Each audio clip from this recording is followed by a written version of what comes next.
Découvrir le Schipstadt au gré d'une exposition itinérante, c'est la balade historique que propose l'association culturelle Part de Mémoire. Cet ancien canal intérieur de Bourbourg, creusé au XVe siècle, a façonné la cité bourbourgeoise en devenant un élément de développement économique très important. Ce grand bassin étant aussi en droite ligne avec le canal de Coptaxois.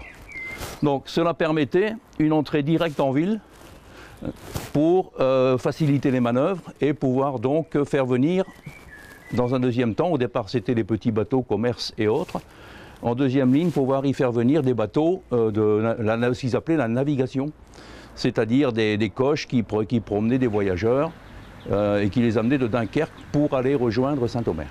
Un canal alimenté par un cours d'eau n'existant plus dans la commune.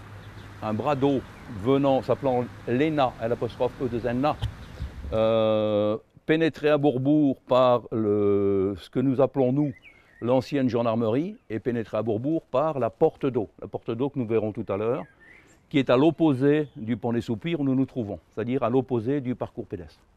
Donc cette porte d'eau, l'ENA pénétrait dans la ville, mais ne sortait pas ici au pont des Soupirs, c'est-à-dire qu'elle faisait le circuit jusqu'à l'hospice Saint-Jean, venait dans la rue Neuve et pénétrait dans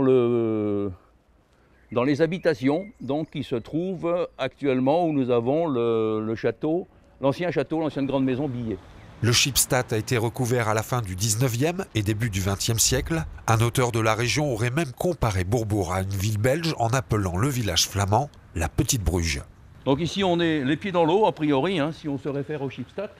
Sur votre droite il y avait donc le quai au Cerf qui faisait 3 mètres de large à peu près.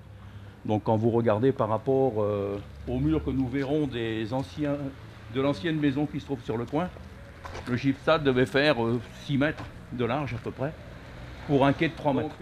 Un décor malheureusement disparu, mais à redécouvrir à travers 93 documents, apposés aux fenêtres des habitations qui longeaient ce canal. Je me suis permis de sonner à toutes les maisons où il y avait une vitrine possible d'accueillir une image posée à l'intérieur.